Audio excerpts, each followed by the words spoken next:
Today I'm going to be teaching you how to be a really good Mandy player. So first off, you want to start out with her build, and her star power is actually the most important. You want to make sure you're using the long distance star power, and her gadget, it doesn't really matter that much. It depends on your personal preference. I like to go with the slow most of the time, but if I'm playing on a map with a lot of walls, you definitely want to use the other one. As far as gears go, I would actually suggest using vision gear on her because it can help you out in 3v3 situations where your teammates maybe are pushed up a little further than you and you hit somebody and then they can see him in a bush. It actually gets a lot of kills for your teammates and can help you win a lot more games.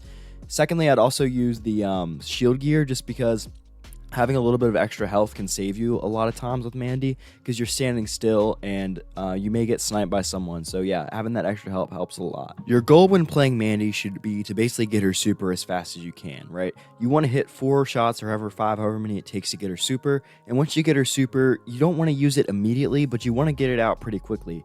You want to make sure you get a point where there's a choke point on the map, or you can see someone and they're low health and they go off screen and then you know where they're going. If you can track someone off screen and see their movements, they have no idea that you're going to super them, and then boom, you just super them, and most of the time they don't know it's coming. Now, for how far you want to lead a super, this is really difficult.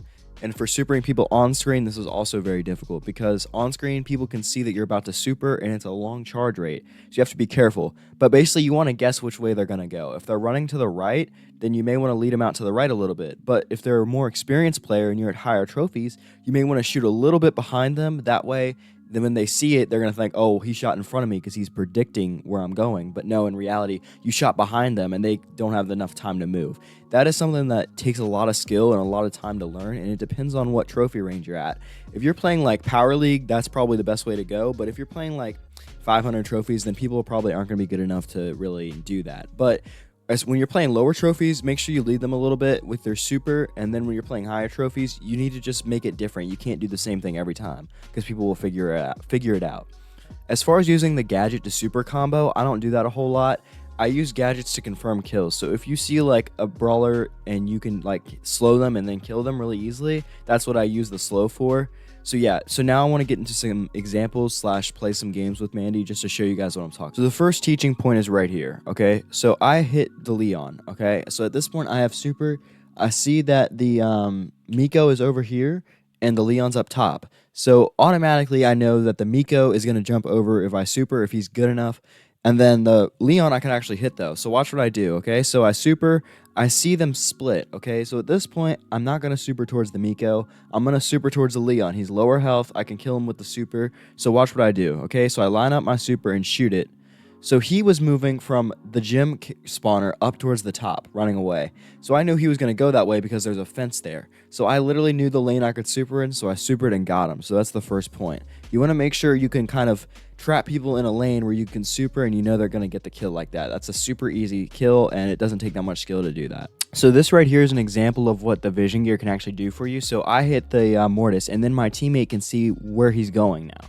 So that's huge. Like something that kind of thing could be huge in a knockout situation. So yeah, that's what I'd recommend doing, like putting the vision gear on Mandy. And then you can see I missed a super here, okay? So let me basically explain why I missed this. Okay? So we're going to replay this clip. Okay, so I'm walking up. Okay, I see the 2 people right there, okay? So I see the Mortis over on the left and I see the Fang on the right.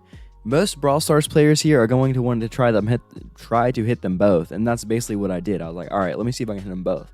But in reality, when you're trying to do that, a lot of times you're just going to miss both of them like I ended up doing. So what I should have done is saw the Fang. He's not going to use a super to get away. I should have supered off to the right and hoped that the Mortis, jumped in the way of that. But I didn't, and I decided to just super in the middle to see if I can get them both, and that's why I missed. So you want to make sure you're aiming for one of them, and then if the other one walks in the same path, that's how you get the double kills. So right here's another point. At this point, there's a 3v1. Okay, I get my super here. The Fang has the ball. So here's why I super towards the Fang instead of anyone else. The Fang has the ball.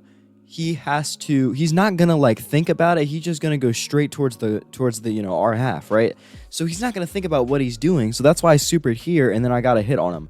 Now, if the Mortis happened to be beside him, that would have been a double kill or a double hit. So a lot of the times when you're trying to hit 2 people, it just happens by accident. You're not like exactly meaning for it to happen. I mean, you obviously want it to happen, but it's gonna happen by accident most of the time. So yeah, those are the main teaching points from throughout this that I wanted to push, but here's the last one. This one is probably you can learn the most from. Okay, so I respawn. I'm coming back alive. Okay, I see my teammates are going down, right? So I have super. My teammates are kind of getting destroyed. So here, stop. So I hit. Here comes the mortis. I hit the mortis. So now I saw the mortis in the bush. I hit him. I have the gadget. Or not the gadget, the vision gear. So I can see where he's at and where he's going, okay? So he has the ball. He's in this bush. So I know that this map goes up. Like the bushes go up towards the top. So I know that he's probably going to go up there. So what I do is I back off and use my super straight up, and boom, I get the kill on him. And that's just something super easy. Like if you know where the choke point is or where the brawler's going, a lot of the times you can hit him like that. So yeah. And then after this, we just pretty much win the game on 2 easy goals. So yeah, that's all I really wanted to cover today. Just some easy super tips on how to hit more supers and stuff like that. I'm also going to put some of my clips in at the beginning of the video so you guys can see some of the clips I've hit, because some of them are actually insane.